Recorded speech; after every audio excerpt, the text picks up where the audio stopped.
इधर झारखंड में petrol subsidy योजना का हाल बेहाल है। पेट्रोल की बढ़ती कीमतों के बावजूद राज्य की जनता 25 रुपए प्रति लीटर की सब्सिडी लेने में रुचि नहीं दिखा रही है। हेमंत सरकार की ये पहली योजना है जिसके लाभुक 6 महीने में घटकर 90% रह गए हैं। हेमंत सोरेन सरकार ने सीएम सपोर्ट योजना की शुरुआत की थी। इस योजना में दोपहिया वाहन चालकों को प्रति लीटर पेट्रोल की खरीद पर 25 रुपए की सब्सिडी दी जाती है। एक महीने में 10 लीटर के हिसाब से 250 रुपए प्रति माह देने का प्रावधान है, लेकिन इसके लाभुकों की संख्या दिन ब दिन घटती जा रही है। सीएम सपोर्ट योजना का हाल। 26 जनवरी 2022 से सीएम सपोर्ट योजना का शुभारंभ। 1,15,356 लोगों ने करवाया पोर्टल पर रजिस्ट्रेशन। एक साल बीत जाने के बाद लाभुकों की संख्या 30,004 रह गई।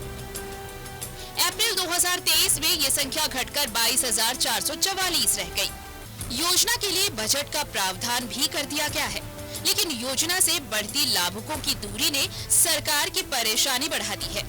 वित्त मंत्री रामेश्वर उरांव कहते हैं कि एक अफवाह ने इस योजना की रफ्तार पर ब्रेक लगा दी। अफवाह ये उड़ा दी गई कि योजना का लाभ लेने वालों का राशन कार्ड रद्द कर दिया जाएगा। हालांकि ये शिकायत भी मिली कि री रजिस्ट्रेशन के बाद भी इसका लाभ नहीं मिल पा रहा है।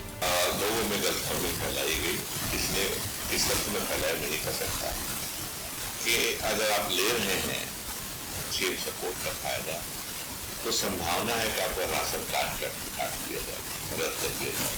तो रद्द कर दिया नहीं तो कम हो गया। फिर हम लोग शुरू किया, पहला सबसे शुरू की प्रचार करना चाहिए कि कोई मतलब नहीं। सीएम सपोर्ट योजना की असफलता के पीछे गलत अफवाह को कारण बताया जा रहा है। हालांकि इस योजना की जानकारी के लिए जितने प्रयास होने चाहिए, शायद उसमें कहीं कमी रह गई। न्यूज़ 11 भारत के लिए रांची से कैमरामैन अभय और देवाशीष के साथ राकेश कुमार की रिपोर्ट। और चलिए रुक कर लेते हैं अपने सहयोगी राजेश का। राजेश, देखिए ये बहुत ही महत्वाकांक्षी योजना थी। जिस तरह से पेट्रोल को लेकर के सरकार ने एक पहल की थी कि लोगों को ये सपोर्ट मिल पाएगा सरकार की तरफ से, लेकिन ये सफल नहीं हो पाई। अब सरकार के पास तर्क ये है कि बेवजह की किसी ने अफवाह फैलाई और उस अफवाह की वजह से योजना सही से लागू नहीं हो पाई।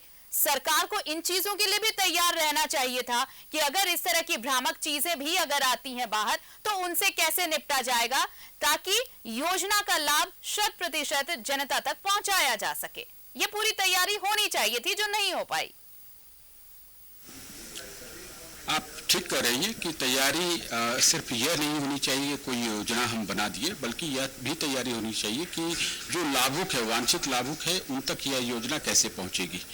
जहां तक ये बात है, आप एक साल पहले 26 जनवरी 2022 को यह योजना लागू की गई थी। आपको याद होगा, उस समय लोगों को भी याद होगा कि पेट्रोल की कीमत जो है वह 100 रुपये से पार हो गई थी और सरकार ने इस महंगाई में राहत देने के लिए एक नई योजना सीएम सपोर्ट योजना शुरू की, जिसमें यह कहा गया था कि एक महीने में 10 लीटर पेट्रोल पर 25 रुपये प्रति लीटर के हिसाब से दिया जाएगा। ये वैसे लोग इसके लाभुक होंगे जो बीपीएल परिवार के होंगे।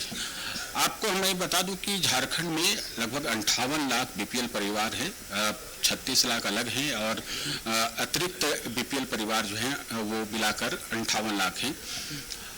बीपीएल की कैटेगरी जब निर्धारित होती है, इसमें यह होता है कि आपके पास साधन उतने नहीं है, यानी आप गरीब हैं और गरीबी रेखा के नीचे हैं, आपके पास आवास नहीं होना चाहिए, बाइक नहीं होनी चाहिए, राशन कार्ड अगर है तो वो एक आधार माना जाता है कि राशन कार्ड आपका होना चाहिए ताकि आप अन्य योजनाओं का लाभ उठा रहे हैं। एक अफवाह यूं कहे कि यह सरकारी प्रक्रिया का यह दोष था कि ऐसी योजनाओं का लाभ जो प्रक्रिया निर्धारित की गई थी उसमें था कि जो रजिस्ट्रेशन करवाएंगे उन्हें इसका लाभ मिलेगा, यानी महीने में 250 रुपये तक की सब्सिडी उन्हें मिल पाएगी। लोगों ने कराया भी, बहुत लोगों ने तो छोड़ दिया क्योंकि जो उसकी कैटेगरी है उसमें अगर वो सारे डिटेल्स भरते तो शायद उनकी पात्रता रद्द हो जाती या फिर वो बीपीएल कैटेगरी से बाहर हो जाते। यह भी एक आशंका उस समय बहुत प्रिवेल की थी कि लोग अगर इसमें रजिस्ट्रेशन कराएंगे और 250 रुपये प्रति माह का लाभ लेने का प्रयास करेंगे तो कई अन्य योजनाओं से वे वंचित हो जाएंगे। बाद में सरकार को भी ये महसूस हुआ कि हाँ कुछ इस तरह की बातें हैं, तो उसमें कुछ संशोधन किया गया, क्योंकि जिनके घर में अगर बाइक है तभी वो इसका लाभ उठा पाएंगे, और बाइक अगर है आपके पास तो आप बीपीएल कैटेगरी में नहीं आते हैं। उसको थोड़ा सा संशोधित किया गया। बावजूद इसके लोगों में जो आशंका थी कि आज का यह लाभ लेने का जो अवसर है वो अगर ले कहीं भविष्य में इसका कुपरिणाम यानी ऐसा कोई असर न साइड इफेक्ट हो जाए जिससे वो अन्य तमाम योजनाओं से वंचित हो जाए। तो सरकार के पास जो आंकड़े हैं जो हम दिखा रहे हैं उससे साफ प्रतीत होता है कि आरंभ में 1,15,000 से अधिक लोगों ने रजिस्ट्रेशन कराया था, और फिलहाल मार्च महीने का जो आंकड़ा है वो 22,000 समथिंग है, मान लीजिए कि उसे 23,000 से कुछ कम है। तो ऐसे में आप सहज समझ सकते हैं कि सरकारी योजनाओं का लाभ लेने की जो प्रक्रिया होती है वो कितना जटिल है, और कोई रिस्क लेना नहीं चाहता कि एक लाभ लेने की बजाय वो कई अन्य लाभों से वंचित हो जाए। उसी का परिणाम है कि लोग लाभुक जो है वो घटते चले गए। लोगों के पास बाइक है, आज किसके घर में बाइक नहीं है। कुछ लोग हैं कि बाइक का उनको रजिस्ट्रेशन नंबर देना था, और अगर वो रजिस्ट्रेशन नंबर देते हैं ड्राइविंग लाइसेंस उन्हें देना था। तो आप समझिए कि बीपीएल परिवार कितने हैं जिन्हें ये योजना का लाभ दिया जाना था। मैंने बताया कि 58 लाख परिवार झारखंड में ऐसे हैं, और इनमें से अगर आप देखें कि मात्र 1,15,000 लोग ही अप्लाई किए, तो वहीं पर इस योजना के लाभ पर प्रश्न चिन्ह खड़ा हो गया था। लेकिन बाद में ग्रेजुअली यह संख्या और घटती चली गई।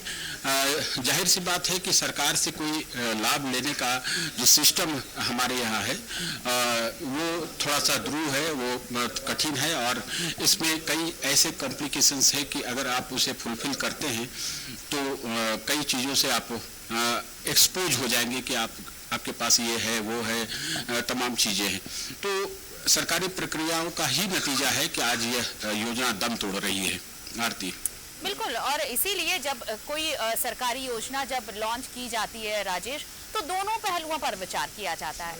आप योजना लागू कैसे कर रहे हैं, किनके लिए कर रहे हैं, और दूसरी चीज ये कि अगर इस योजना के कॉन्ट्राडिक्टरी अगर कोई चीज बाहर आती है या फिर वो विपक्ष का मुद्दा हो या फिर, तो आपके पास क्या तैयारियां हैं उन चीजों को जस्टिफाई करने की, उन चीजों को ट्रैक पर वापस बनाए रखने की। तो ये तैयारियों में चूक हुई और जिसका खामियाजा जनता भुगत रही है, और अब सत्ता पक्ष को सफाई देते नहीं बन रहा।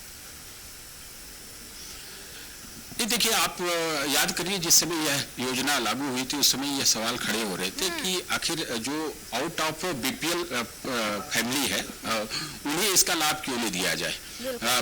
25 रुपये प्रति लीटर से सब्सिडी जो है महीने में 250 रुपये तक की, ये कॉमन होना चाहिए तभी इसका लाभ मिल पाता। और इसके लिए जितने जो कंडीशंस लगाए गए थे उसमें रिलैक्सेशन होना चाहिए था। उसमें एक अलग व्यवस्था की जानी चाहिए थी कि आपका एक कार्ड रहता, आप कार्ड लेके जाएं, आप बाइक यूजर्स हैं तो आप उसमें आप कार्ड भरवाए और एक महीने में जिस प्रकार से राशन देने की व्यवस्था होती है उसी तरीके से उसका एक सिस्टम तैयार किया जाना चाहिए था, तभी यह मुकम्मल तौर पर लागू हो पाती और लोगों को इसका लाभ मिलता। उस समय ही जिस समय यह योजना लागू की गई थी उसी समय से ये सवाल खड़े हो रहे थे कि आखिर ये लागू कैसे होगी। आप उसका नतीजा देखें कि आज ये स्थिति है कि लोग इसके लाभुक जो है लाभ लेना चाहते हैं। सरकार की योजनाओं का लाभ हर कोई लेना चाहता है। उसे लगता है कि अगर थोड़ी सी भी राहत मिलती है या पैसे बचते हैं तो इसका लाभ क्यों नहीं लिया जाए। आप देखें कि इनकम टैक्स जितने भी बड़े लोग हैं जिनके टैक्सेबल इनकम होते हैं वो कोई न कोई इंश्योरेंस पॉलिसी या किसी ऐसी जगह पर इन्वेस्टमेंट करते हैं जहां पर उन्हें डिडक्शन मिलता है। तो ये हर तबके का प्रयास होता है कि हमें कुछ न कुछ राहत मिल जाए, क्योंकि पैसे का अपना मोल होता है।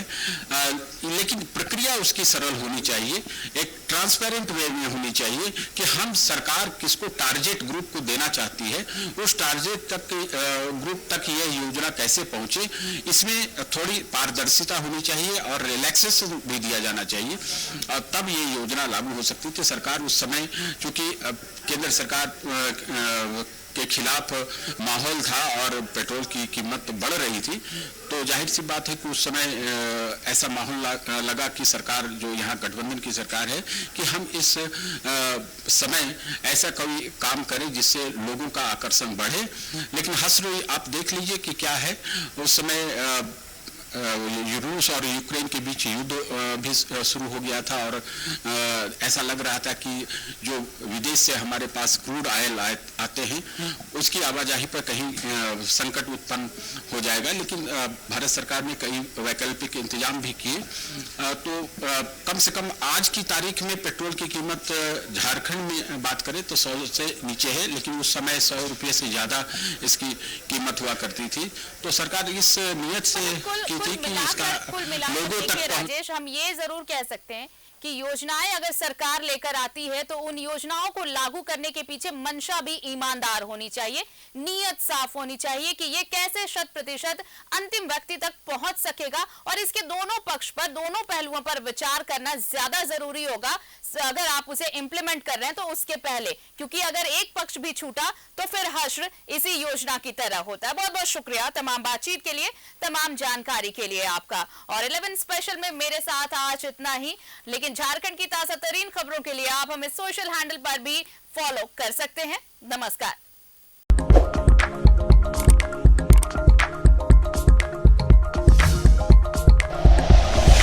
Like and share videos, subscribe करें हमारा चैनल और प्रेस करें बेल आइकॉन। न्यूज़ 11 भारत, सच है तो दिखेगा।